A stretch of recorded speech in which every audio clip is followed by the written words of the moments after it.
हाँ बेटा, तो आज हमारे पास फर्स्ट ईयर का लेक्चर नंबर 101 है। आज 3 जून 2023 आपके पास सैटरडे का दिन है, मॉर्निंग का टाइम है। अभी लेक्चर रिकॉर्ड कर रहा हूँ मैं आपके साथ, और इसके बाद फिर मुझे जाना है आज। तो हो सकता है कि शायद मैं कल आऊँ। बहरहाल आज के लेक्चर में बता देता हूँ है क्या। 3.2 मुकम्मल है, ठीक है। 3.2 कोई मुश्किल एक्सरसाइज नहीं है, लेकिन हाँ कुछ सवाल हैं जो तुम्हें मुश्किल लगेंगे। काइंडली इस लेक्चर को बड़े ध्यान से सुनना, बहुत जल्दी समझ में आएगा और बहुत आसानी से काम होगा तुम्हारा इससे, ठीक है। क्वेश्चन नंबर 1, लेट यू जो गिवन था क्वेश्चन पहले तो वो लिखा, यू गिवन था, वी गिवन था, डब्ल्यू गिवन था।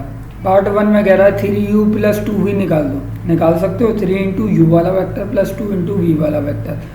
सम किया आई वालों को आई में, जे वालों को जे में। के दोनों तरफ है नहीं, जो के वाला सिर्फ एक ही एलिमेंट आ रहा था, जो आ रही थी चीज़ें वो हमने लिख दी। 3 से के जब मल्टीप्लाई करोगे तो 3 के बन जाएगा, ठीक है। ये तो पार्ट मतलब कराने की ज़रूरत नहीं थी, ये तुम्हें आता है। इधर देख लो, इधर क्या है, -2 × u + ½ × v - 3 × w। -2 × u + ½ × v - 3 × w। सिर्फ इन्हें सिंप्लीफाई करना है। यहाँ पे एक प्रॉब्लम क्या आएगी, यहाँ पे अपॉन चलेगा दोनों पे। तो करना क्या है, आई वाले एलिमेंट आई में ऐड होंगे, तो तीनों आई वालों को एक जगह रख के ऐड कर लो चाहो तो, या फिर ऐसे कर लो जैसे मैंने किया। इन दोनों को पहले जमा किया, फिर इसको अलग रखा, आखिर में आके आई को आई में, जे को जे में ऐड करा दिया और फाइनल आंसर दे दिया। तुम्हारी मर्जी है, तुम जैसे जाओ कर लो, ठीक है। Question 2, if vector A given है, मालूम क्या करना है, 4/5 मल्टीप्लाई हो रहा है। एक स्केलर क्वांटिटी है ये 4/5, ठीक है। एक स्केलर क्वांटिटी मल्टीप्लाई हो जाए अगर वेक्टर ए के साथ, इसे शो कर दो। 4/5 को वेक्टर ए से मल्टीप्लाई करवा के रिजल्ट दे दो बस। बाकी के पार्ट हो जाएंगे होमवर्क में। बिल्कुल सिमिलरली यहाँ पे बाकी के पार्ट हो जाएंगे होमवर्क में, ठीक है। तो इसलिए मैंने बाकी सारे पार्ट करके नहीं दिए हुए, लेकिन तुम्हें समझा दिया तरीका कि भाई ये बिल्कुल बच्चों वाले सवाल हैं, तो ये आने चाहिए तुम्हें कि करना कैसे है। अब चलो ज़रा 3 का 3 पढ़ लो क्या है।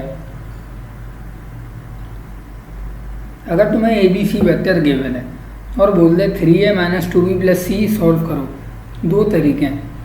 एक तरीका तुम ये लगा सकते हो, 3 × वेक्टर a तुम्हें पता है, माइनस रखो, फिर ब्रैकेट लगाओ, 2 × वेक्टर b पता है, b लिख दो, प्लस c पता है तुम्हें, c भी लिख दो। आखिर में जाके माइनस साइन से ब्रैकेट खोल लेना, ठीक है, एकदम परफेक्ट ऑप्शन है। मैंने क्या तरीका लगाया, 3a - 2b - c, पहले ही ब्रैकेट को ओपन कर दिया ताकि मैं 3 के बाद a का वेक्टर लिखूँ, -2 के बाद b लिखूँ, माइनस के बाद c लिखूँ और डायरेक्टली आंसर आ जाएगा, ठीक है। जैसे तुम्हें आसानी हो कर लेना। अब चलते हैं नेक्स्ट पेज, क्वेश्चन नंबर 4, ठीक है। आखिरी क्वेश्चन कौन सा था, क्वेश्चन नंबर 3 का मैंने एक पार्ट तुम्हें समझाया था ना, ठीक है। तो अब मैं समझा रहा हूँ तुम्हें क्वेश्चन नंबर 4 से। तो क्वेश्चन 4 से क्या है मामला, तो वो सुन लेना ज़रा। 4 के कुछ पार्ट्स हैं बेटा। तो 4 के पार्ट्स के अंदर करना क्या है, u गिवन है, v गिवन है, w गिवन है। बोला है तीनों का सम लेकिन मॉड्यूलस में चाहिए, ठीक है। तीनों के सम का मॉड्यूलस निकाल दो। पहले तो हमने क्या किया, बड़े से मॉड्यूलस में तीनों का सम निकाल लिया, सम आ गया। अब मॉड्यूलस निकाल लो, √ आई वाले एलिमेंट का स्क्वायर प्लस जे का स्क्वायर प्लस के। अगर के होता, बल्कि के है जे नहीं है, तो फिर जे होता तो हम जे का भी स्क्वायर लेते, ठीक है। जो रिजल्ट आ रहा है वो लिख दिया। आखिर में यूनिट लिखना मत भूलना, मुश्किल काम को यहाँ तक नहीं भाई, सब आसान है। यहाँ क्या किया, modulus of u + modulus of v करना था। u भी तुम्हें गिवन है, v भी तुम्हें गिवन है, दोनों का मैग्नीट्यूड निकालो, ऐड करो, आंसर दे दो। बुक में मेरे ख्याल से यही आंसर है, यहीं पे छोड़ा हुआ है। बहुत सारे बच्चे क्या करते हैं, √14 + √2 की डेसिमल वैल्यू लिख देते हैं। मैंने डॉट इसीलिए लिखे हुए, गलत नहीं है लेकिन अच्छा तरीका नहीं माना जाता। बेहतर तरीका यही है, यहाँ जहाँ तक सॉल्व हो रहा है फ्रैक्शन में हमने सॉल्व किया, यूनिट लिख के आंसर देंगे बस, ठीक है। क्वेश्चन इसका पार्ट 3-4 का होल मॉड्यूलस लेना है किसका, modulus of w multiply by w, ठीक है। मतलब vector w upon magnitude of w का मैग्नीट्यूड लेना है। वेक्टर अपॉन इट्स मैग्नीट्यूड को और क्या बोलते हैं, यूनिट वेक्टर बोलते हैं, ठीक है। मतलब इसका MCQ बड़े मज़े से बन सकता है। यूनिट वेक्टर ऑफ w का अगर हम मैग्नीट्यूड ले लें वो निकाल दो, ठीक है। और उसके लिए डेटा तो मैं वही दे रहा है, w की वैल्यू यहाँ पे दी हुई है इसमें, ठीक है। हमने क्या किया, सबसे पहले W का मैग्नीट्यूड निकाला जो कि 2√6 यूनिट आ गया। इसको संभाल के रखेंगे, बहुत काम आएगा थोड़ी देर में। अब क्या करो, अब कुछ भी नहीं करना है तुम्हें, यहाँ पे सिर्फ वैल्यूज़ रखते जाना है। इस फॉर्म को उठाया, 1 मैग्नीट्यूड ऑफ W अभी लाए लिख दिया, W वेक्टर पता है तुम्हें, लिख दिया, vector upon its magnitude. Solve कर रहे हैं, लेकिन यहाँ जाके हमें क्या पता लगा, सर ये होल मॉडुलस लगा हुआ था। होल मॉडुलस कभी भी स्केलर क्वांटिटी पे डील नहीं करता, ठीक है। मॉडुलस कभी भी, कहीं लिखा है मॉडुलस ऑफ 3, उसका मतलब है 3 मॉडुलस ऑफ समथिंग, ठीक है। अगर कोई वेरिएबल है तो वेरिएबल पे मॉडुलस लगाना ज़रूरी है, लेकिन जो कोफिशिएंट वाली टर्म्स हैं वो हम डायरेक्टली बाहर करते हैं, उनका मॉडुलस पे कोई मामला नहीं रहता। 1/2√6 बाहर रखा, मॉडुलस दिखाया वेक्टर के ऊपर लगते हुए, ठीक है। तो यहाँ पे सिर्फ ये एक डिफ़िकल्टी थी, इसको बाहर रखना था, होल मॉडुलस अंदर दिखाना था। मैग्नीट्यूड का फॉर्मूला तुम्हें आता है, अप्लाई करो, 2√6 वैल्यू आई, कैंसिलेशन में 1 आंसर।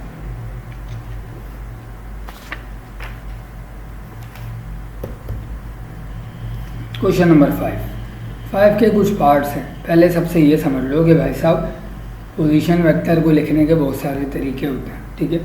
अब देखो ये जो फॉर्मेट लिखी है ना, ये लिखी है पॉइंट वाली फॉर्मेट, और एक जो हमने इससे पहले सीखी 5i - 3j + 2k, वो एक वेक्टर फॉर्मेट होती थी, जैसे ये वाली, ठीक है। ये वेक्टर फॉर्मेट होती थी, ये पॉइंट फॉर्मेट है। अब तुम्हें पॉइंट में वेक्टर दे दे, तुम्हें वेक्टर फॉर्म में vector they they, it doesn't matter, कोई फ़र्क नहीं पड़ता, ठीक है। पोजीशन वेक्टर ऑफ P कितना है, 5 - 3 2। पोजीशन वेक्टर Q कितना गिवन है, -2 4 -6। मालूम क्या करना है, 4PQ एंड 5PQ का मॉड।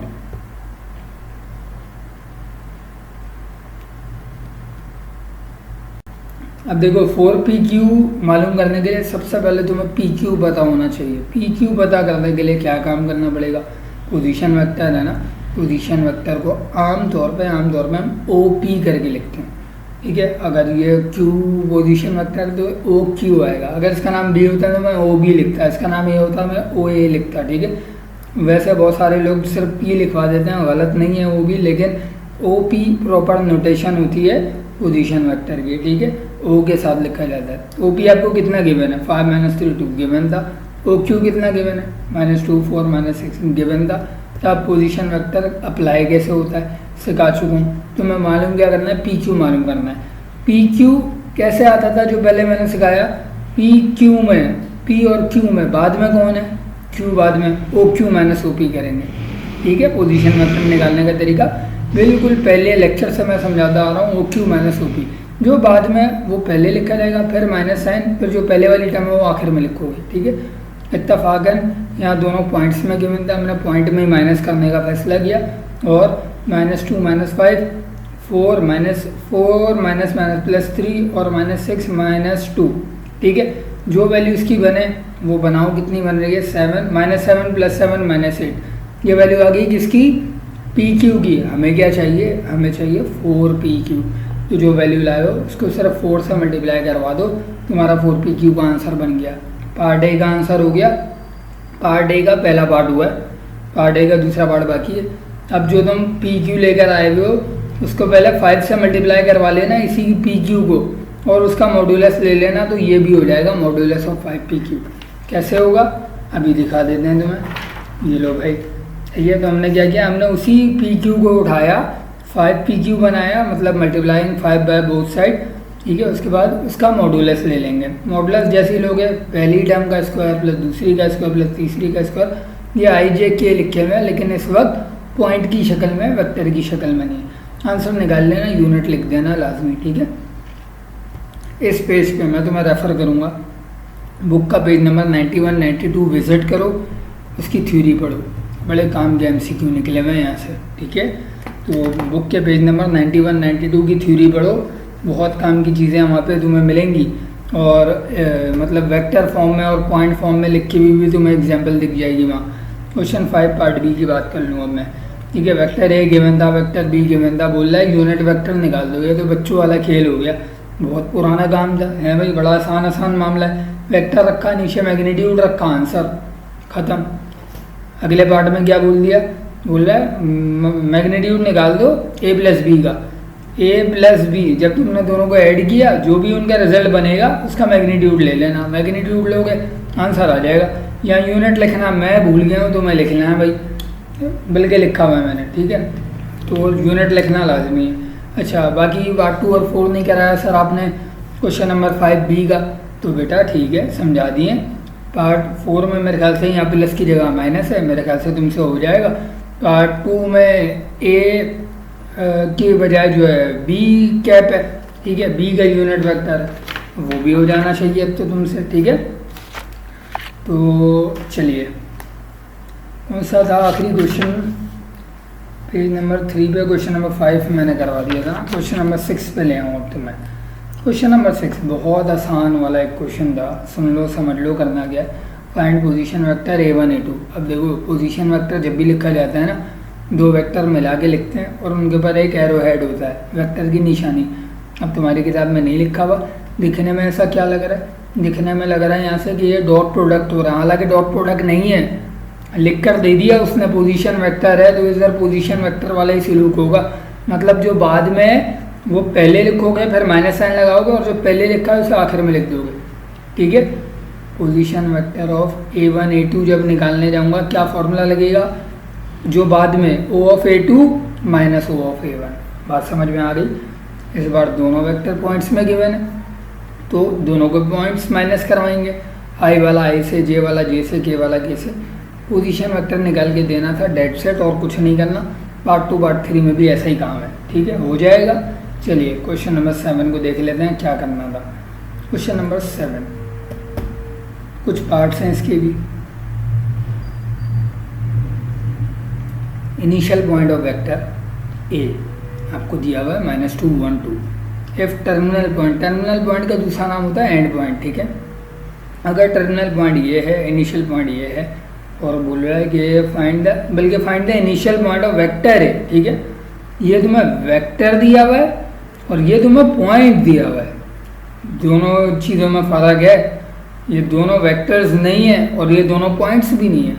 यहाँ वजाहत कर दी इसने सवाल में ही, तुम्हारी किताब वाले ने, find the initial point of vector ए। ये जो लिखा है ना -2i + 1j + 2k, ये वेक्टर है, और ये जो लिखा है ये एंड पॉइंट लिखा है।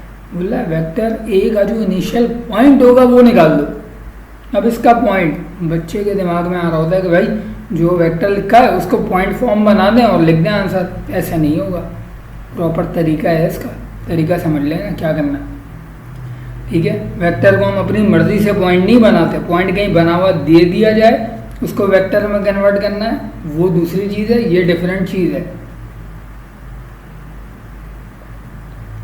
Let R be the initial point. Initial point के लिए तुम्हें क्या क्या चीज़ें गिवन थी वो समझ लेना पहले। वेक्टर ए गिवन था, वेक्टर ए ये रहा सर, वेक्टर ए बना कैसे, ज़रा सोच के जवाब देना मुझे। वेक्टर ए कैसे बनेगा, वेक्टर ए बनेगा जो फाइनल पॉइंट था मेरा 4 0 -1, अगर मैं उसमें से इनिशियल पॉइंट माइनस करवा दूँ।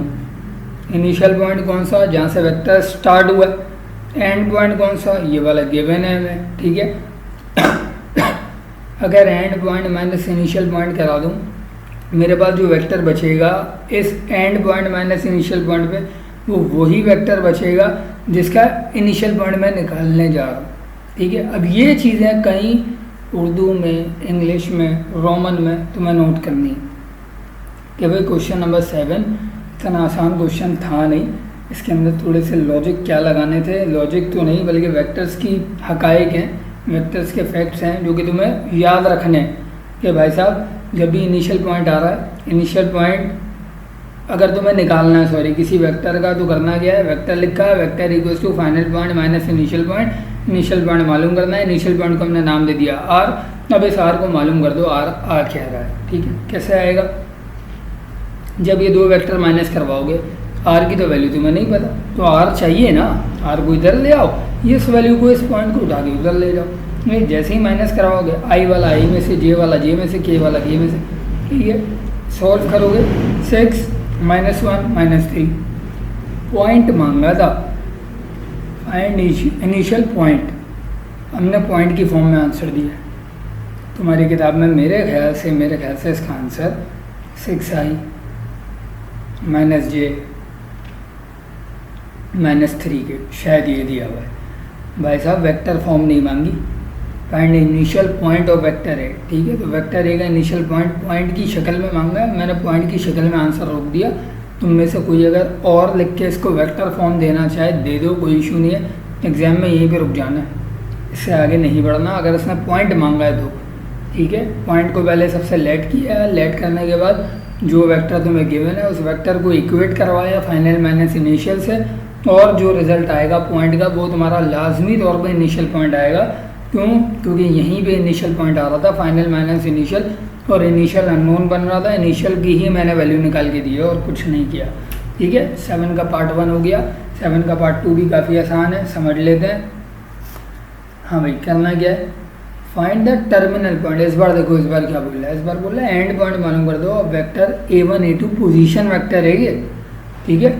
ये पोजीशन वेक्टर दिया हुआ है और इसका एंड पॉइंट मालूम कर दो, मतलब इसमें इनिशियल पॉइंट गिवन दे रहा होगा, if the initial point is this. अब इस बार क्या हुआ, इस बार भी वही काम है, थोड़ा सा उल्टा पुल्टा कर दिया इसने।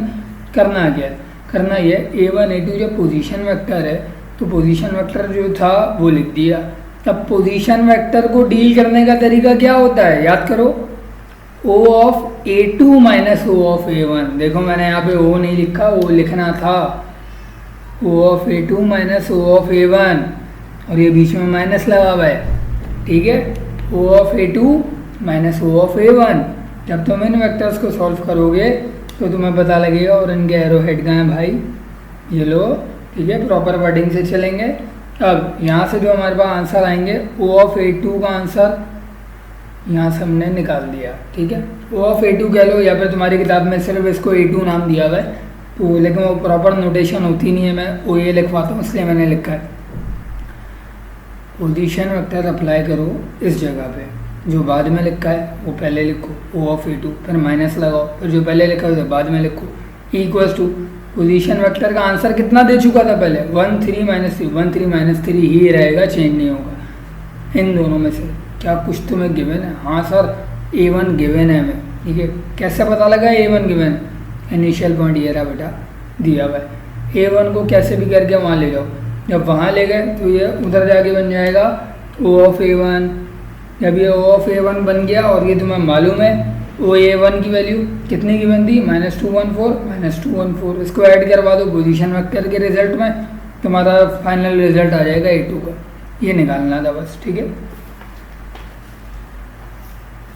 क्वेश्चन नंबर 8, कोई मुश्किल सवाल नहीं था। Initial point of vector A of magnitude 5 units is this vector, find K if the terminal point is this, ठीक है।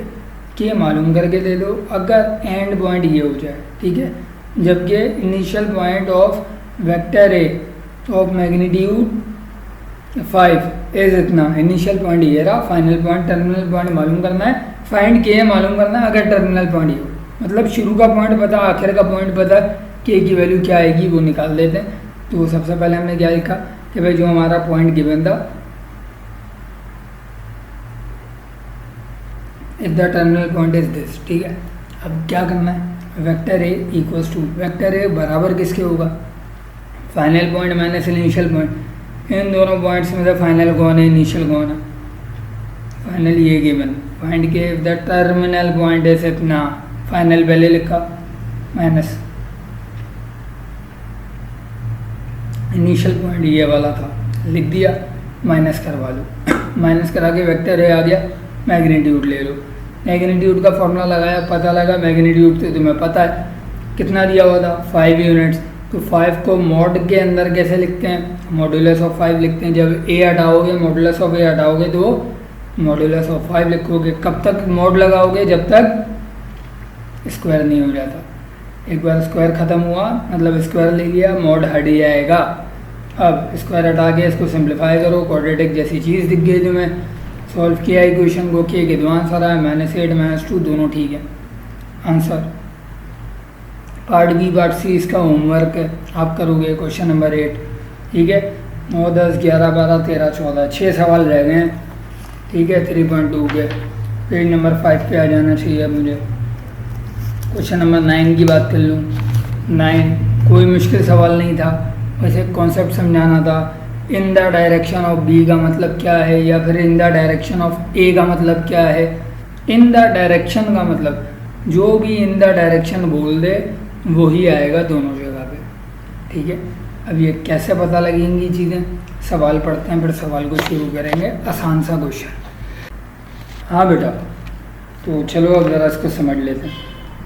Find the coordinates of A if O A vector, जो पोजीशन वेक्टर ओ ए है, is having length of 6 unit. O A का magnitude पता है हमें, in the direction of O B, ये चीज़ बड़ी ज़रूरी है। In the direction of O B where B is the point this.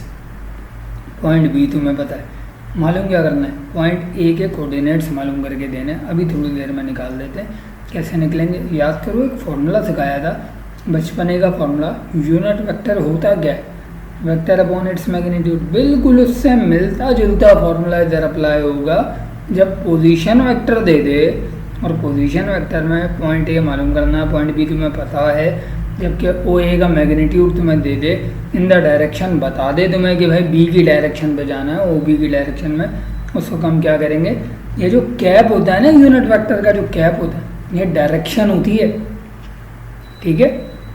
इसको कहते हैं डायरेक्शन, कैप को। तो ये कैप की ही वजह से ये फॉर्मूला मैंने यहाँ पे लिखा जानबूझ के, ये भाई तुम्हें याद दिलाऊं, ये इसी फॉर्मूले से रिलेटेड हम काम करेंगे। अब वो काम क्या होगा वो सुन लेना। वेक्टर ओ ए बराबर हुआ 6 टाइम्स ऑफ, देखो magnitude times of in the direction of unit vector. अब इसका तरीका क्या होता है, तरीका कहीं नोट कर लेना अपने पास, ये कोई भी नहीं समझाएगा तुम्हें ये बात, क्योंकि यही पॉइंट है जो बच्चे को उलझता है हमेशा कि सर ये कहाँ से आ रहा है। ये बेटा ये तुम्हें एज इट इज़ ये वैल्यूज़ याद तो नहीं कहूँगा मैं, लेकिन तुम्हें जहन में रखनी है कि करना क्या है तुम्हें इस वक्त। ओ ए बराबर है, ओ ए क्यों रखा, क्योंकि वेक्टर ओ ए के अलोंग बात हो रही है, ठीक है। ओ ए की तुम्हें लेंथ गिवन है, जो लेंथ तुम्हें गिवन है उस लेंथ पे यूनिट वेक्टर मल्टीप्लाई करते हुए चलना है। लेकिन कौन सा यूनिट वेक्टर, आम यूनिट वेक्टर नहीं, डायरेक्शन वाला यूनिट वेक्टर, ठीक है। ये फ़र्क होता है पोजीशन वेक्टर के कैप में और सिंपल वेक्टर के कैप में।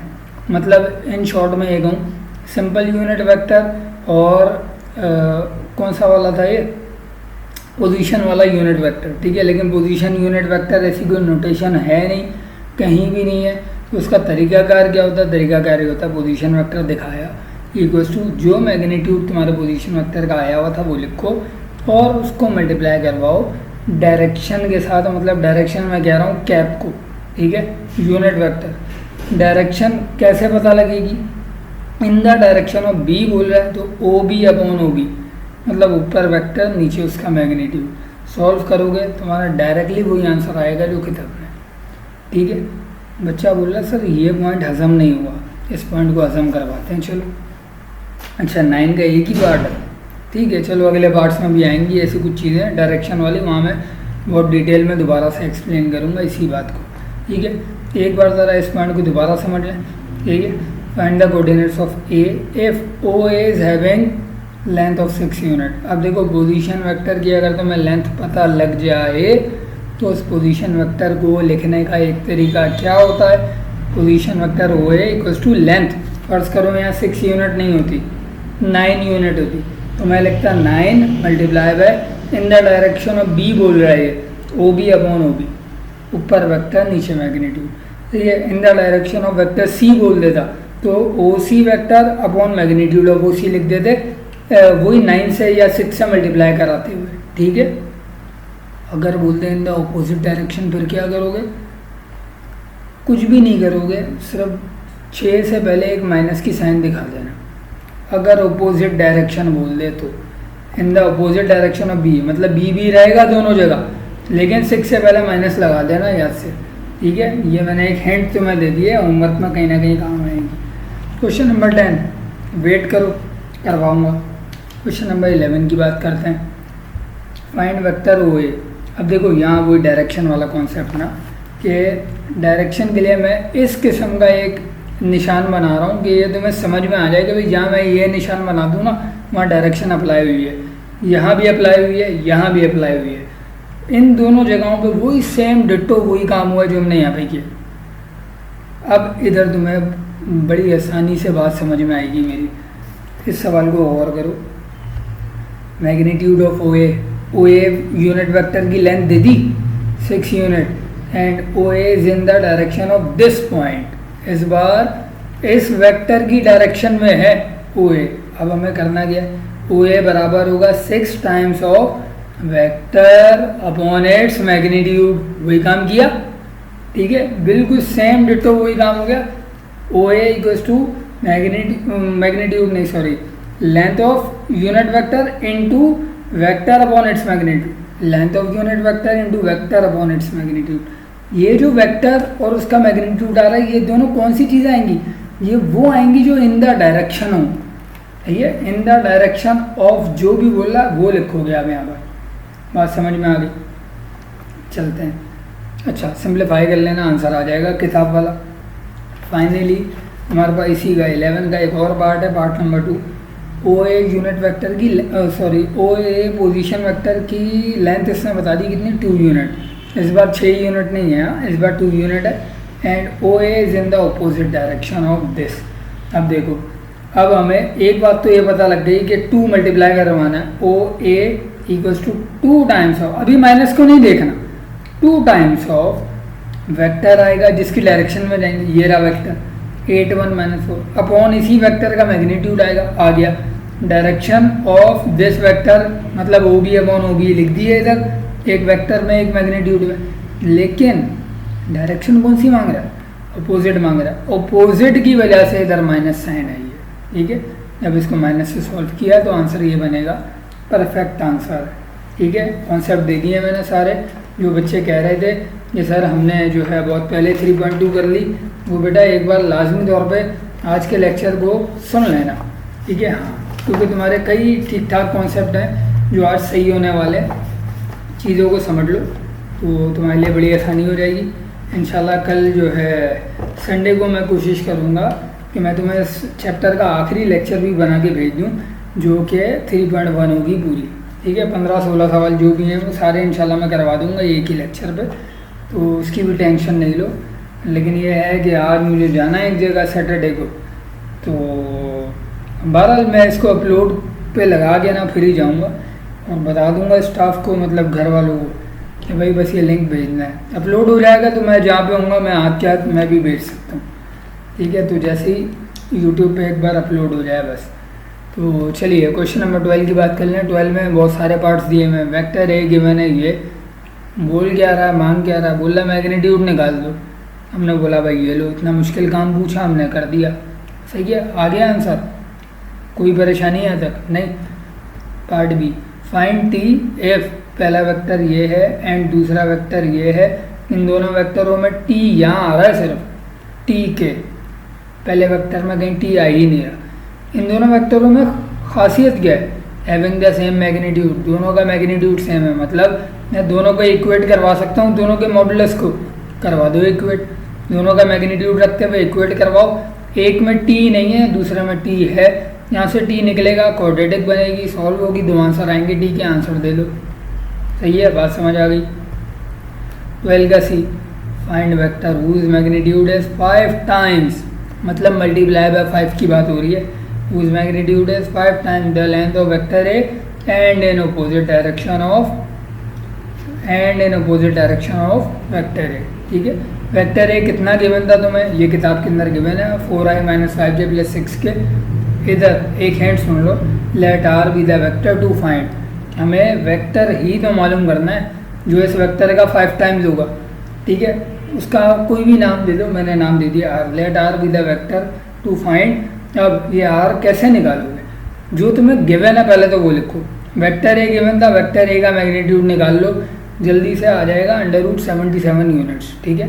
अब वेक्टर का फॉर्मूला कौन सा वाला, पोजीशन वेक्टर के लिए अभी जो समझाया, position vector equals to length of position vector, मतलब magnitude of position vector multiply by vector upon its magnitude. अब ये जो वेक्टर अपॉन इट्स मैग्नीट्यूड है कौन से वाले होंगे, डायरेक्शन वाले होंगे। तो और अगर डायरेक्शन में अपोजिट का नाम है तो माइनस भी आएगा। बात समझ में आ गई। वही सारी चीज़ें अब देखो कितना स्मूथली अप्लाई होती चली जा रही हैं। जो मैंने पिछले 2 सवाल समझाए 9 और 11, पूरा 9 और 11 से मिलकर बन रहा है ये सवाल, ठीक है। वेक्टर ए का मैग्नीट्यूड निकाला, उसके बाद पोजीशन वेक्टर वाला फॉर्मूला अप्लाई किया। R equals to 5 times of, देखो 5 टाइम्स बोला है तो हमने 5 मल्टीप्लाई कराया। इन द डायरेक्शन किसकी मांगी थी, ए की मांगी थी, तो हमने ए अपॉन मैग्नीट्यूड ऑफ ए लिखा। लेकिन ओपोजिट भी तो बोल रहा था, ओपोजिट की वजह से माइनस साइन भी लिखा। बस सिंप्लीफाई कर लो, तुम्हारा आंसर आ जाएगा। कोई मुश्किल यहाँ तक। क्वेश्चन 12 का पार्ट डी, आखिरी सवाल है 12 का, इसके बाद आगे चलेंगे मज़ीद, ठीक है। तो express vector A as product of its magnitude and direction. अब देखो मैग्नीट्यूड किसे कहते हैं, डायरेक्शन किसे कहते हैं। मैग्नीट्यूड तुम्हें मालूम है, वेक्टर का मॉडुलस। डायरेक्शन किसे कहते हैं, डायरेक्शन कहते हैं ए कैप को, बी कैप को, सी कैप को, मतलब यूनिट वेक्टर जो होता है वो डायरेक्शन दिखा रहा होता है, ठीक है। तो हमें किस फॉर्म में रिजल्ट देना है, हमें इस फॉर्म में रिजल्ट छोड़ना है कि मैग्नीट्यूड मल्टीप्लाई होते हुए दिखाना है किससे, यूनिट वेक्टर के साथ, ठीक है। अब करना क्या था, वेक्टर ए है, वेक्टर ए का मैग्नीट्यूड निकाल लो, डब्बे में संभाल के रख लो, काम आएगा। यूनिट वेक्टर का फॉर्मूला अप्लाई कर दिया, यूनिट वेक्टर भी निकाला, डब्बे में संभाल के रख लिया। ये दोनों चीज़ें थोड़ी देर में काम आएंगी। ये क्रॉस नहीं हुआ हुआ, डबल टिक हुआ हुआ है, ठीक है। अब किस फॉर्मेट में दिखाना है तुम्हें, ये यूनिट वेक्टर का फॉर्मूले को किस फॉर्मेट में शो करना है कि मॉडुलस और यूनिट वेक्टर साथ साथ दिखें प्रोडक्ट हुए हुए, मॉडुलस और यूनिट वेक्टर साथ साथ दिखें। अगर मॉडुलस और यूनिट वेक्टर को साथ साथ दिखाऊंगा तो इक्वल्स टू के बाद क्या बचेगा, वेक्टर ए बचना चाहिए, यही तो लिखा है वेक्टर ए, देयरफॉर करके इसी फॉर्मूले को यहाँ पे लिखा, therefore vector A will be equals to magnitude into direction. Magnitude निकाल लिया, डब्बे में बंद है, डायरेक्शन निकाल ली, डब्बे में बंद है, वैल्यू लिख के यहीं पे छोड़ देना आंसर, सही है। बच्चा जज्बाती हो गया, बच्चे ने ये स्टेप भी लिख दिया, ये स्टेप लिखोगे कटेगा नंबर। उसने सवाल में मांगा गया है, बोल रहा है express A as a product of its magnitude and direction, ठीक है। मैग्नीट्यूड और डायरेक्शन का प्रोडक्ट होना चाहिए आपका आंसर, मैग्नीट्यूड और डायरेक्शन के प्रोडक्ट पे आंसर छोड़ देना, आखिरी स्टेप मत कर लेना, ठीक है। अच्छा नहीं, अभी थैंक यू नहीं करना तुम्हारा, अभी भी 1-2 सवाल करवा दूँ मैं। और ये पेज नंबर 6 की बात हो गई तो 7 पे चल लो। पेज नंबर 7 पे है क्वेश्चन नंबर 13। सबसे पहले मैं बात कर लूँ 13 की, फिर 14 के ऊपर आएंगे उसके बाद, ठीक है। तो 13 के अंदर तुम्हें बेसिकली कुछ कॉन्सेप्ट समझाने हैं आज, उन्हें समझना, फिर आगे बात करते हैं। सेकेंड ईयर की चीज़ें हैं ये कुछ। हाँ बेटा, तो चलो कंटिन्यू करते हैं क्वेश्चन नंबर 13 से। अच्छा, क्वेश्चन 13 कराने से पहले सबसे पहले ना मैं तुम्हें सेकेंड ईयर के कुछ कॉन्सेप्ट देना चाहूँगा, ठीक है। अच्छा, अभी फ़िलहाल ये ऊपर क्वेश्चन को नहीं देखो, सिर्फ ये चीज़ समझो, mid point of x, y, mid point of any point P having abscissa ordinate x and y। अब अगर कोई पॉइंट P हो उसमें x और y मौजूद होते हैं, अब तुम्हें वो x y निकालने हैं कब, जब वो x y मिड पॉइंट के पॉइंट्स हों। मिड पॉइंट निकालने का फॉर्मूला होता है x1 + x2 whole upon 2, y1 + y2 whole upon 2। अब हम बात कर रहे हैं वेक्टर की। वेक्टर के अंदर x, y, z तीनों चीज़ें, मतलब i, j, k तीनों फैक्टर्स हैं। तो तीनों फैक्टर्स का सम अपॉन में जो 1, 2, 3, अगर 3 एलिमेंट हैं तो अपॉन में 3 नहीं आएगा, 2 ही आएगा, 2 ही, हाँ। तो ये अब ये चीज़ कैसे एक्सप्लेन होगी, अभी एक्सप्लेन कर देता हूँ तुम्हें, आसान सी चीज़ है। ध्यान पहले यहाँ दे दो सेकेंड ईयर पे, ठीक है। मिड पॉइंट का फॉर्मूला होता है x1 + x2 whole upon 2, y1 + y2 whole upon 2।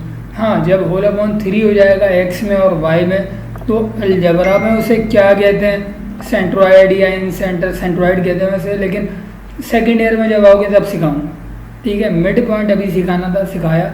इसके बाद एक और पॉइंट आएगा डिवीजन पॉइंट, उसका भी फॉर्मूला सेकेंड ईयर वाला लिख के दूंगा, लेकिन ये तुम्हें पेपर में नहीं दिखाना है, ठीक है। ये पेपर के लिए नहीं है, ठीक है। सेकेंड ईयर की इजाफी एक चीज़ थी, मैंने इसलिए यहाँ समझा दी। लेंथ ऑफ मीडियन निकालने का एक फॉर्मूला ये था, अगर तुम्हें दोनों चीज़ें पता हैं, पॉइंट ओ पता लग जाए, पॉइंट ई पता लग जाए, तो ओ और ई का डिस्टेंस कैसे निकाल सकते थे?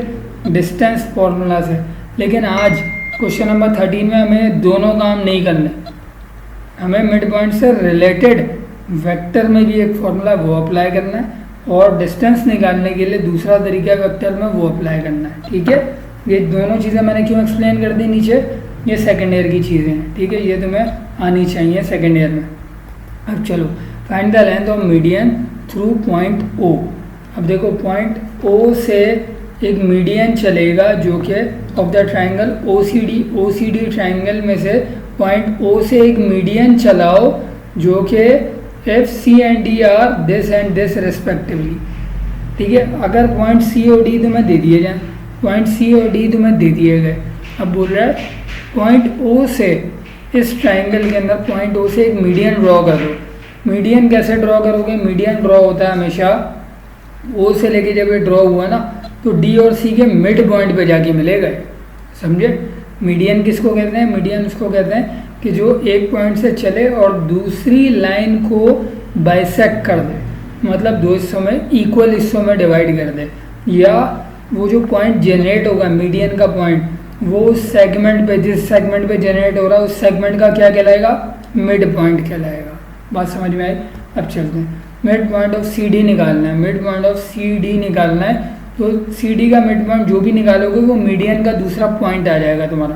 पहला पॉइंट O है, दूसरे पॉइंट को फर्स्ट करो, हमने नाम दे दिया E। ये जो मीडियन का जो पॉइंट निकलता है इसको हमने नाम दे दिया E।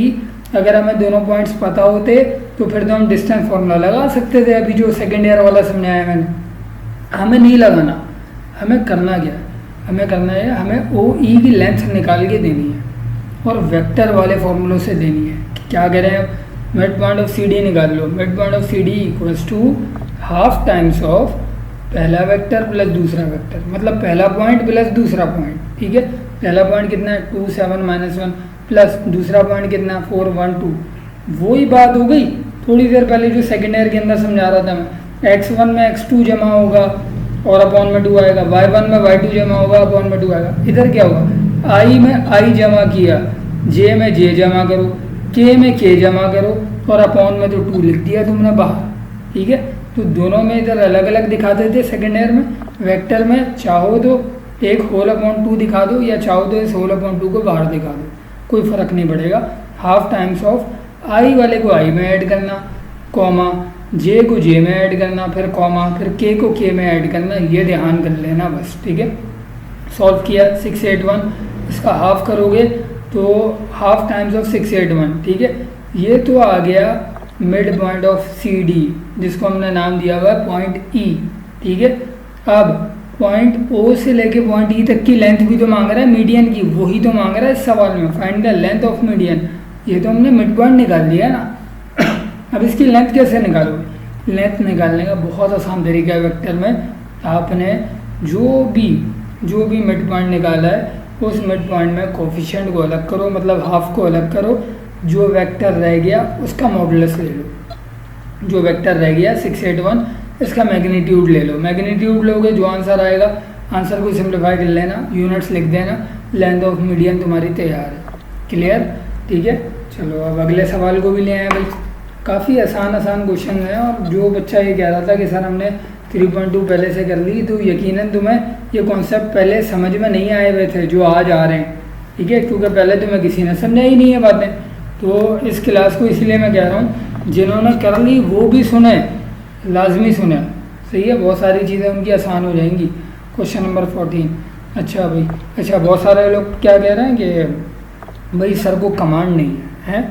अच्छा, सर को कमांड नहीं है तभी 10 चैप्टर पूरे करवा दिए विदाउट एनी एग्जाम्पल स्किप है। कोई एक एग्जाम्पल भी नहीं छुड़वाई, एक क्वेश्चन भी नहीं छुड़वाया किताब का, और क्लेम ये सुना जा रहा है कि जनाब सर को कमांड नहीं है। बेटा जो भी ये बात कर रहा है ना, काइंडली अपने नंबर देख के पहले मुझे बता देना कि तुम्हारे मेरिट लिस्ट में नंबर कितना है आखिरी टेस्ट में। मैं पहले दूसरे टेस्ट की मैं बात ही नहीं कर रहा, मैं बोल रहा हूँ आखिरी टेस्ट में कितने नंबर आए मुझे सिर्फ वो बता देना। अगर तुम्हारे 80+ आ रहे हैं और तुम ये बात कर रहे हो तो बात समझ में आएगी, बात को मैं सीरियस लूँगा कि हाँ भाई वाकई में कोई मसला है। ठीक है, लेकिन अगर तुम्हारे नंबर 60s में 70s में चल रहे हैं, इसका आसान सा एक हल बताऊं कि ये सब हो गया रहा है, तुम घर में प्रैक्टिस नहीं कर रहे हो, एग्ज़ाम तो तुम्हें देना है, तो टीचर जिंदाबाद, ठीक है, और किस पे दें, ठीक है। तो बेटा थोड़ा सा होश के नाखून ले लो, ज़्यादा टाइम अभी तुम्हें लग रहा है कि बहुत टाइम है, गाय बकरों से लिपटने का टाइम नहीं है ये, ठीक है। तुम्हें पता भी नहीं लगेगा 28-29 दिन कैसे गुजरते हैं ये, ठीक है, पेपर आ जाएगा सर पे। तो बेहतर ये है कि अभी तक जो सीरियस नहीं हुए सीरियस हो जाए, इधर उधर के ब्लेम डालने बंद कर दें कि भाई कमांड नहीं होती, स्किप करवाए हुए होते हैं मैंने भी सवाल, ठीक है, मैं भी नहीं करवाता, ठीक है। 20 सवालों की एक्सरसाइज में से 4 करवाता, 6 करवाता, बाकी बोलता एग्जाम में नहीं आते। पूरी बुक करवा दी बेटा, न्यू बुक पूरी करवा दी, साथ में पुरानी भी करवा दी अच्छी खासी, ठीक है। अभी तुम्हें एहसास नहीं हो रहा, सेकेंड ईयर ज़रा आधी तो होने दो, दिसंबर तक तो आओ पहले, दिसंबर में तुम जहाँ भी पढ़ो मैथ्स सेकेंड ईयर का, दिसंबर तक जाना, उसके बाद दुआएं दोगे। ये जालिम ने ठीक ठाक चीज़ें पढ़ा दी हैं सेकेंड ईयर की भी, ठीक है, और इतनी की चीज़ें पढ़ा दी हैं कि जो एप्टीट्यूड में भी काम आ जाएंगी, सेकेंड ईयर में भी बड़ी काम आएंगी। सेकेंड ईयर उन चीज़ों के बगैर तुम्हें समझ में नहीं आएगी जो मैं पढ़ा चुका हूँ पहले से। बहरहाल चलो टॉपिक से हट जाएंगे, वरना क्वेश्चन 14 आज का आखिरी सवाल नहीं, ये नहीं है, इसके बाद एक और, ठीक है, आखिरी सवाल तो नहीं है, इसकी बात कर लेते हैं। If point S and T R the mid points of P R and Q R. देखो पॉइंट एस किसका मिड पॉइंट है, पी आर का मिड पॉइंट है, पॉइंट टी किसका मिड पॉइंट है, क्यू आर का मिड पॉइंट है। सबसे अच्छी बात क्या होती है, हम डायग्राम ड्रॉ कर लें, हमें समझ में आ जाएगी बात। Then show that S T बराबर होगा half times of P Q के। कहना क्या चाह रहा भाई, कहना ये चाह रहा है पी आर और क्यू इन तीनों से मिलकर एक ट्रायंगल बन रहा था वेक्टर के अंदर, जिसमें ये बता रहा है पॉइंट एस और टी जो है वो मिड पॉइंट्स हैं। पॉइंट एस किसका मिड पॉइंट है, पी आर का, पी आर के बीच में कहीं एस आ रहा है, आ गया मिड पॉइंट पे आ गया बिल्कुल, पी और आर के बिल्कुल बीच में। इसी तरह क्यू और आर के बिल्कुल बीच में पॉइंट आ गया टी, ये दोनों मिड पॉइंट्स हो गए। अब जब इन दोनों मिड पॉइंट्स को एस और टी की जब तुमने सेगमेंट ड्रॉ करी, वेक्टर ड्रॉ किया, तो उसका मैग्नीट्यूड बराबर होगा half times of segment of P Q के। और दिखने में तुम्हें साफ नज़र आ रहा है एस टी जो है वो साइज़ में आधी है पी क्यू के, ठीक है। जब तुम प्रॉपर लेबलिंग के साथ बनाओगे तुम्हारी भी ऐसी डायग्राम बनेगी, ठीक है। लेकिन डायग्राम फिर बता दूं पेंसिल से बनती है, पेंसिल स्केल से, पेन इस्तेमाल नहीं करना। लेबलिंग के लिए पेन इस्तेमाल कर सकते हो, ड्राइंग के लिए नहीं, ठीक है। करना क्या था, आसान सा सवाल है और शुरू होते ही ख़त्म होने वाला सवाल है, कर लेते हैं इसको जल्दी। लेट ओ पी, अब देखो पोजीशन वेक्टर ओ पी को, पी एक वर्टेक्स है, आर एक वर्टेक्स है, क्यू एक वर्टेक्स है। वर्टेक्स कहते हैं कोने को, हर कोने पे कोई ना कोई वेक्टर लाई कर रहा होगा। ओ पी वेक्टर ये रहा, ओ आर वेक्टर ये रहा, ओ क्यू वेक्टर ये रहा, ठीक है। मतलब अब जब मैं इन तीनों पॉइंट्स को लिखना चाहूँगा पोजीशन वेक्टर में, तो मैं इनको O P O Q O R करके लिखूँगा। Let O P O Q and O R will be, O P की वैल्यू हमने दे दी ए, ओ आर की वैल्यू हमने दे दी बी, ओ क्यू की वैल्यू हमने दे दी सी। तुम्हारी मर्जी, तुम इसे सी दे दो, इसे बी दे दो, इसे ए नाम दे दो, कोई फ़र्क नहीं पड़ेगा, लेकिन जो नाम दो उन नामों पे कायम रहना, तुम्हारा प्रूफ एक्यूरेट आएगा, ठीक है। अच्छा, ए बी सी नाम देने का मकसद क्या, ताकि हम यहाँ पे अपनी वर्किंग को आसान कर जाएं, ठीक है। सबसे पहले हमें क्या क्या चीज़ें निकालनी है उनकी तरफ चलते हैं। पी और आर का मिड पॉइंट कौन था, एस था, वेक्टर एस निकाल लो। Vector S will be half times of, अब ये पता कैसे चलेंगी चीज़ें, इनको ज़रा समझ लेना।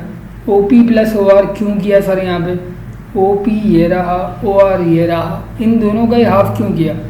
अभी जो इससे पिछला क्वेश्चन तुम्हें सिखाया उसमें क्या बात सिखाई तुम्हें मैंने, कि मिड पॉइंट निकालने का तरीका क्या है, हाफ टाइम्स ऑफ दोनों पॉइंट का समीशन, ठीक है। यहाँ भी क्या करोगे, एस जो है मिड पॉइंट है पी और आर का, हाफ टाइम्स ऑफ पी और आर के पॉइंट्स का समीशन। ओ पी को तुमने नाम दिया हुआ है ए, ओ आर को तुमने नाम दिया हुआ है B, A plus B half of A B. इसको डब्बे में बंद कर लो, ये काम आने वाली चीज़ है। अब चलो टी किस किस का मिड पॉइंट है, टी है आर और क्यू का मिड पॉइंट, मतलब half of R plus Q करना चाहिए, half of Q plus R या आर प्लस क्यू कर लो। ओ क्यू को तुमने नाम दिया हुआ है सी, ओ आर को तुमने नाम दिया हुआ है बी, सी प्लस बी, ये दोनों चीज़ें जमा हो गई। अब बनाते हैं बिरयानी। ठीक है, बिरयानी कैसे पकेगी? बिरयानी के लिए दो चीज़ें चाहिए, एस टी चाहिए और पी क्यू चाहिए। सही है, इन दोनों में से क्या तुम्हारे पास एस और टी आया हुआ है? एस और टी तो आया हुआ है, लेकिन इन दोनों का पोजीशन वेक्टर एस टी हमारे पास नहीं आया हुआ, अभी निकाल देंगे थोड़ी देर में। पहले ज़रा पी क्यू पे चल लो। पी क्यू की वर्किंग थोड़ी आसान है, क्योंकि ओ पी तुम्हें पता है, ओ क्यू तुम्हें पता है। पी क्यू की वर्किंग के लिए सबसे पहले हमने क्या किया, P Q position vector will be equals to किसके बराबर होगा, ज़रा सोच के बताना। जो बाद में लिखा है ओ क्यू पहले लिखोगे, फिर माइनस ओ पी बाद में लिख दोगे। ओ क्यू की वैल्यू कितनी लाए हो? सी, माइनस ओ पी की वैल्यू कितनी लाए हो? ए, सी माइनस ए। इसे लॉक कर दिया, ये तीन चीज़ें जमा हो गई।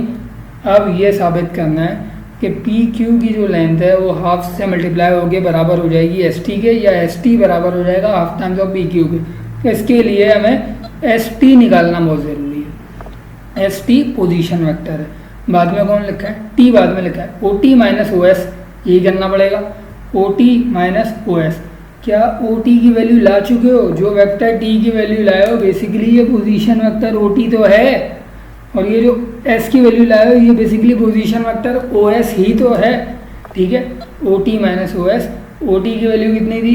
Half of C plus B, फिर माइनस ओ एस की वैल्यू कितनी लाए थे? Half of A plus B, minus common ले लिया, ऐड कर दी सारी टर्म्स, पता लगा रिजल्ट आ गया। एस टी पोजिशन वेक्टर किसके बराबर बन रहा है? Half times of C minus A. But हमें याद आया सी माइनस ए तो खुद पी क्यू के बराबर था, तो हमने हाफ ऑफ पी क्यू के बराबर इसको क्लेम किया और हेंस प्रूफ। ठीक है, आसान है, कोई मुश्किलात तो नहीं हो रही भाई। सही है, बहुत आसान सी एक्सरसाइज थी ये, लेकिन कॉन्सेप्चुअल इतनी ज़्यादा थी तो मैंने इसको बिल्कुल भी स्किप कराने का सोचा भी नहीं। ठीक है, अब चल लेते हैं आज के आखिरी सवाल के ऊपर, क्वेश्चन नंबर 10। इसको आखिर में क्यों रखा? अभी देखो रिकॉर्डिंग में 1 घंटा होने में 13 मिनट बाकी हैं। अकेला सवाल है ये, 5 सवाल शामिल हैं इसके अंदर। ठीक है, हाँ, एक सवाल नहीं पूछा हुआ क्वेश्चन 10 में। क्वेश्चन 10 में 5 सवाल बना के पूछे हैं। इन 5 सवालों को कराने से पहले सेकेंड ईयर का डिवीजन पॉइंट का मेथड सीख लो। फिर बता दूं, तुम्हें फर्स्ट ईयर में अप्लाई नहीं करना ये। ठीक है, सेकेंड ईयर का फॉर्मूला है, लेकिन फॉर्मूला होता क्या है? एक सेगमेंट है, वो यहाँ डिवाइड हो रही है, ये हिस्सा और ये हिस्सा। ये बताओ क्या दोनों लेंथ, डिवीजन से पहले वाली और डिवीजन के बाद वाली, दोनों लेंथ बराबर होंगी? बराबर थोड़ी होंगी। एक का रेशो अगर 2 है, दूसरे का रेशो 3 हो सकता है, या 5 होगा या 7 होगा, क्योंकि ये लाइन बड़ी है, ये लाइन छोटी है। इससे पहले जो केस चल रहा था मिड पॉइंट का, स्ट्रेट लाइन बीच में से हाफ होती थी, तो जितना इधर बचता था उतना इधर बचता था, वो कहलाता था मिड पॉइंट। ये कहलाता है डिवीजन पॉइंट। ठीक है, डिवीजन पॉइंट जो अनइवन ब्रेकिंग पे ब्रेक कर दे, कट कर दे, डिवाइड कर दे। इसका एक फॉर्मूला होता है, P of X Y equals to x1 plus x2 upon 2 नहीं होता है इधर, वो मिड पॉइंट में होता था। इसका होता है m1 x2 plus m2 x1 upon m1 plus m2। और जब इसी का y निकालोगे तो comma m1 y2 plus m2 y1 upon m1 plus m2। अब बीच में दोनों में प्लस प्लस आ रहा है न्यूमरेटर डिनोमिनेटर में, यह निशानी होती है कि इंटरनली डिवाइड हो रहा है ये। और अगर ये डिवाइड एक्सटर्नली हो जाए, एक्सटर्नली का मतलब एक फिगर बनी हुई है कोई, फॉर एग्जांपल ये, ठीक है, और पॉइंट ऑफ डिवीजन तुम्हारा यहाँ कहीं आ गया, ठीक है, ट्रायंगल से बाहर निकल रहा है। अगर एक्सटर्नल डिवीजन पे आ जाए फिर क्या करोगे? फॉर्मूले में सिर्फ चेंजिंग आएगी, माइनस माइनस आ जाएगा न्यूमरेटर डिनोमिनेटर दोनों पे, और यहाँ वाई के अंदर भी माइनस माइनस आ जाएगा। ये था सेकेंड ईयर का फॉर्मूला डिवीजन पॉइंट का। m1 m2 क्या होते हैं? m1 m2 दोनों रेशोज होते हैं, पहला रेशो और दूसरा रेशो। m1 2 है, m2 3 है, ठीक है। ये मैंने मिसाल देने के लिए समझाया 2 और 3। m1 m2 को और क्या बोलते हैं? स्लोप कहते हैं। स्लोप मतलब ग्रेडियंट, ठीक है, स्लोप ग्रेडियंट। और क्या होता है? ये y और x का रेशो कहलाता है, ठीक है। इतनी डिटेल में अभी नहीं लेकर जाऊँगा क्योंकि सेकेंड ईयर लग जाएगी वरना तुम्हारी, ठीक है। तो मुझे बात करनी थी, एक सरसरी तौर पे कॉन्सेप्ट देना था तुम्हें सेकेंड ईयर डिवीजन पॉइंट का, उसके बाद अब आज के सवाल को कंटिन्यू कर लेते हैं और फिर इंशाल्लाह तुम्हें ये बात भी समझ में आ जाएगी। हाँ बेटा, तो चलो कंटिन्यू करते हैं इसको जल्दी से यहीं से, ठीक है। हाँ, तो क्वेश्चन नंबर 10 में सबसे पहले if P Q R S R the position vectors P ये रहा, क्यू ये रहा, आर ये रहा, एस ये रहा, ये चारों गिवन है। पार्ट नंबर 1 में कह रहा find modulus of P Q. इससे आसान कोई सवाल हो नहीं सकता। ये पी क्यू का मॉडुलस निकालना है, लेकिन पी क्यू पोजीशन वेक्टर बना हुआ है। पोजीशन वेक्टर कैसे सॉल्व करते हैं? O Q minus O P, ठीक है, तुम्हें आता है सॉल्व करना। O Q minus O P करो, 2 पॉइंट्स को माइनस कराया, पी क्यू आया, पी क्यू का मॉडुलस निकाल लो, √13 यूनिट्स आंसर दे देना। इसी के पार्ट 1 में दूसरी चीज़ क्या मालूम करनी है? क्यू एस पोजीशन वेक्टर का मैग्नीट्यूड मांगा है, ठीक है। पहले क्यू एस पोजीशन वेक्टर निकाल लो, O S minus O Q, points minus करवाए, क्यू एस आया, क्यू एस का मैग्नीट्यूड निकाला, 3 यूनिट्स आएगा, आंसर दे देना, ठीक है। अब चलो पार्ट नंबर 2 पे। पार्ट नंबर 2 के अंदर ए बी सी ऐसे कुछ दिए हैं। पार्ट नंबर 2 में बोल रहा है 2 के ए में that a point divides Q R with the ratio of 3:2। INT का मतलब आगे मैंने लिखा है इंटरनली, ठीक है। अगर ये पॉइंट इंटरनली डिवाइड हो रहा है, इंटरनल डिवाइड होने के लिए अब तुम्हें यहाँ पे वही सेकेंड ईयर वाले फॉर्मूले से बहुत ज़्यादा हेल्प मिलने वाली है। यहाँ मैंने निशानियाँ लिख दी हैं, ये छोटा छोटा मैंने लिखा है Q और R के ऊपर। जो पहले लिखा है Q, जो बाद में लिखा है वो R। जो पहले लिखा होता है उसे इस फॉर्मूले के अंदर पढ़ते हैं x1, और जो बाद में लिखा हो सेगमेंट में उसे पढ़ते हैं x2। x1 x2 तुम्हें दिख गए, तुम्हें रेशो m1 m2 भी दिख गया। रेशो जो पहले लिखा हुआ है वो m1 है, जो बाद में लिखा हुआ है रेशो m2 है। m1 m2 पता लग गया, x1 x2 पता लग गया। और ये चीज़ें तुम्हें निशानी के लिए बता रहा हूँ, तुम्हें पेपर में लिख के नहीं दिखाना। लेकिन हाँ, कोई बच्चा इधर डेटा बना के लिखना चाहे where x1 is q and x2 is r, ठीक है, अच्छी चीज़ नहीं है। ज़्यादा बेहतर ये है कि तुम इसको दिमाग में ही सॉल्व कर लो, और यहाँ चाहो अगर लिखना तो पेंसिल से लिख लो। Q और R में x1 x2 कौन कौन है, और 3:2 में m1 m2 कौन कौन है। एक बार तुमने ये 4 चीज़ें सही तरीके से ट्रेस कर ली ना, अब कोई टेंशन नहीं है। अब सिर्फ ये देख लो इंटरनल का फॉर्मूला मांगा है कि एक्सटर्नल का मांगा है। इसने मांगा है इंटरनल का। इंटरनल का फॉर्मूला ऊपर वाला फॉर्मूला है, ठीक है। ऊपर वाले फॉर्मूले में m1 x2 + m2 x1 / m1 + m2 आता है। ज़रा इसको अप्लाई करने की कोशिश करो। m1 x2, m1 कौन है 3 इंटू x2 कौन है r, 3 into r plus m2 x1, m2 कौन है 2, x1 कौन है q, 2q, 3r + 2q। Upon में क्या लिखूँ? m1 + m2 का सम, 3 + 2 का सम। बात समझ में आई? दोबारा समझ लो इस चीज़ को। जो डिवीजन पॉइंट के फॉर्मूला मैंने लिख के काटे हैं, इसलिए काटे हैं, सेकेंड ईयर के हैं, सेकेंड ईयर में इस्तेमाल होंगे। लेकिन फर्स्ट ईयर में इस जगह वेक्टर में इससे आसान टॉपिक मुझे कोरिलेट करने को नहीं मिल रहा था, इसलिए मैंने इसको लेके आया हूँ कि भाई तुम्हारी सेकेंड ईयर में भी हेल्प हो जाएगी और तरीका भी तुम्हें समझ में आ जाएगा। क्योंकि कराची में बहुत सारे टीचर ये तुम्हें रटवा रहे हैं फॉर्मूला 3r + 2q / 3 + 2। भाई 2-3 सवाल करेगा बच्चा पागल हो जाएगा, उसको याद थोड़ी रहेगा फॉर्मूला क्या बनाना है, ठीक है। तो फॉर्मूला ये याद करो, ये है याद करने की चीज़ जो तुम्हारे सेकेंड ईयर में काम आएगी, ठीक है। और इस फॉर्मूले को इससे को रिलेट करवा दिया मैंने, तो अब इस किस्म के 10,000 सवाल भी आ जाए ना तुम कर लोगे, ठीक है। ये ध्यान कर लेना इंटरनल है कि एक्सटर्नल है। इंटरनल है तो ++ आता है दोनों जगह, देखो न्यूमरेटर डिनोमिनेटर में ++ है, ठीक है। टेंशन नहीं लो, अभी और भी पार्ट करेंगे इसके, रटवा दूंगा तुम्हें, समझ में आ जाएगा, ठीक है। मतलब रटवाने का मतलब इतनी प्रैक्टिस करवा दूंगा तुम्हें प्रॉब्लम नहीं होगी, ठीक है। पोजीशन वेक्टर R = अब देखो तुम्हें इसके अंदर मालूम क्या करना था कि एक पॉइंट है जिस पे डिवाइड हुआ हुआ आपका वेक्टर। अब जो डिवाइड हुआ हुआ है वो उसने QR को डिवाइड किया, रेशियो क्या था उसका डिवीजन का 3:2 था। x1 x2 बता दिए, m1 m2 बता दिए, और आपने R का पोजीशन वेक्टर यहाँ से जल्दी से निकालने की कोशिश की। 3 × r + 2 × q / 3 + 2। हमने R क्यों नाम दिया? भाई तुम कोई और नाम दे दो, K नाम दे दो, P नाम दे दो, ठीक है। IJ के नाम मत दे देना बस, ठीक है। तो कोई से भी नाम दे सकते हो। अगर सवाल में पहले से ABC नहीं है आप ABC भी ले सकते हो, ठीक है। तो कोई भी वो वेक्टर जो आपको फाइंड करना हो आप उसको नाम दे के निकाल सकते हो यहाँ से।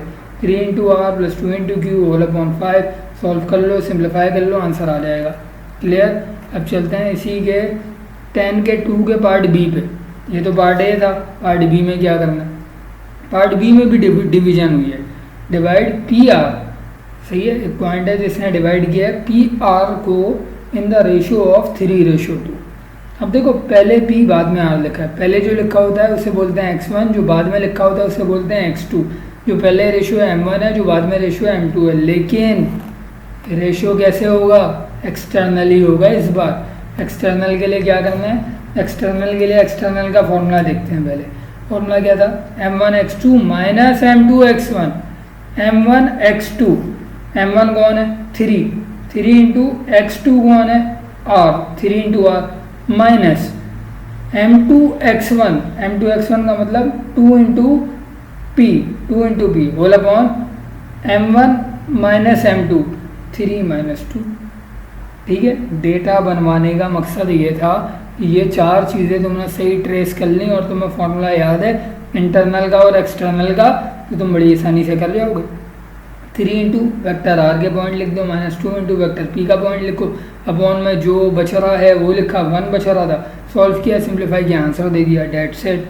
ठीक है, ये अभी आधा हुआ है क्वेश्चन। 10 का पार्ट 1 कर लिया, 1 के सारे पार्ट हो गए, 2 के दोनों पार्ट हो गए। अब चलो आखिरी सवाल अब आ रहा है, 10 का ही पार्ट है, 10 का पार्ट नंबर 3। ठीक है, अब इसमें करना क्या था, आसान सा क्वेश्चन है, ज़्यादा कोई मुश्किलात नहीं होंगी। अब 4 मिनट के अंदर कोशिश करूँगा वाइंड अप करें। If X and Y are the mid points of P R and R S. ठीक है, एक्स और वाई मिड पॉइंट है किस किस के, पी आर का मिड पॉइंट एक्स है, आर एस का मिड पॉइंट वाई है, show that X Y equals to half of P S. बिल्कुल वैसा सिमिलर वाला क्वेश्चन है जैसा थोड़ी देर पहले मैंने तुम्हें करके दिखाया। अब सवाल में क्या क्या गिवन है, पी क्यू आर एस चारों पॉइंट दिए हुए। करना क्या था, x is the mid point of what, x किसका है, पी आर का है ना, ऑफ पी आर। ठीक है, अब एक्स के लिए मिड पॉइंट का फॉर्मूला लगाया 1/2 times of O P plus O R. P वाले पॉइंट लिखे, आर वाले पॉइंट लिखे, सिंप्लीफाई किया, एक्स निकाल के छोड़ दिया बस। वाई के लिए क्या करो, Y is the mid point of, Y किसका मिड पॉइंट था भाई, आर एस का, Y is the mid point of R S. ठीक है, Y equals to half times of O R plus O S. R वाले points लिखे, S वाले points लिखे और हाफ किया, सिंप्लीफाई किया, वाई निकाल के छोड़ दिया, एक्स आ गया, वाई आ गया। अब चलो सॉल्व करने कि तुम्हें प्रूफ क्या करना है। प्रूफ करनी है ये स्टेटमेंट, एक्स वाई बराबर है half times of B S के। नाउ फाइंड एक्स वाई बराबर है half times of P S के। कैसे पता लगेगा, दो चीज़ें चाहिए, पी एस भी चाहिए, एक्स वाई भी चाहिए। पहले पी एस आसानी से निकल रहा है, निकलवा देता हूँ। पी एस पोजिशन वेक्टर कैसे निकलेगा, O S minus O P, O S S के पॉइंट तुम्हें गिवन है, ओ माइनस ओ पी के पॉइंट भी तुम्हें गिवन है डेटा में, पॉइंट्स माइनस करवाए, पी एस का पोजीशन वेक्टर निकाल लिया, डब्बे में बंद कर लो। ये आ गई फाइनल एक स्टेटमेंट। फाइनली और क्या चाहिए, पी एस तो मिल गया, हाफ भी मिल गया, एक्स वाई चाहिए। एक्स वाई कैसे निकलेगा, ओ Y minus O x, minus करवाओ जरा। वाई का पॉइंट क्या तुम लेकर आए हो, सर ये रहा पॉइंट अभी अभी जो निकाला, 1 हाफ, माइनस कराओ उसको एक्स के पॉइंट से, हाफ 1 0, हाफ 1 0। ठीक है, माइनस करवाया, पता लगा हाफ 0 हाफ आ रहा है। अगर कहीं एलिमेंट में 0 आ जाए, क्या उसमें से मैं कुछ भी चीज़ कॉमन ले सकता हूँ? हाँ सर कॉमन ले सकते हैं, कोई फ़र्क नहीं पड़ता। तीनों एलिमेंट में से हाफ कॉमन ले लो, कोई फ़र्क नहीं पड़ेगा बीच वाले पे, बीच वाला 0 ही रहेगा। हाँ, पहला एलिमेंट 1 हो गया, आखिरी एलिमेंट 1 हो गया, 1 0 1। ठीक है, बट यहाँ जाके तुम्हें याद आया कि 1 0 1 किसके बराबर लाए हुए थे, वो तो पी एस के बराबर था, बट पी एस बराबर था 1 0 1 के, एक्स वाई बराबर हो गया half times of P S, hence proof. आज समझ आ गई? ठीक है, तो बेटा ये हो गया आज हमारी क्लास मुकम्मल। अब सिर्फ तुम्हारी 3.1 रह गई और चैप्टर 9 रह गया। थोड़ा सा मुझे टाइम दो, इंशाल्लाह कोशिश ये करूँगा कि संडे वाले दिन कल तुम्हें 3.1 भी दे दूँ मैं। ठीक है, तो और हाँ, अब बच्चों का ये सवाल कि सर हमें सेंटर कब आना है, सेंटर अभी नहीं आना। ठीक है, हाँ जब आना होगा मैं तुम्हें मैसेज करूँगा।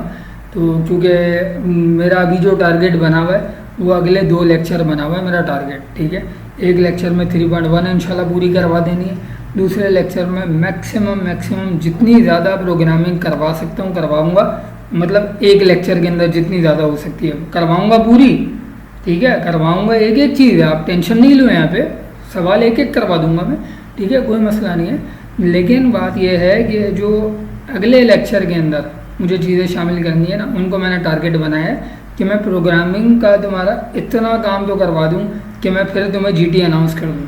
ठीक है, और जीटी अन करीब आने वाला है, सेकेंड ईयर का 17 तारीख को आ रहा है, तो तुम्हारा अभी यही जहन में रख लेना।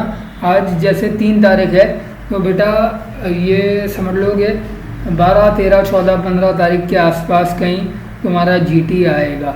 ठीक है, अपनी तैयारी पूरी कर लो, बेहतरीन वाली तैयारी कर लो अपनी, इंशाल्लाह फिर मुलाकात करते हैं। ठीक है, जीटी आने वाला है, ये मैंने बता दिया। 10 तारीख से लेके 17 तारीख से पहले पहले इंशाल्लाह तुम्हारा जीटी भी आ जाएगा। थैंक यू बेटा।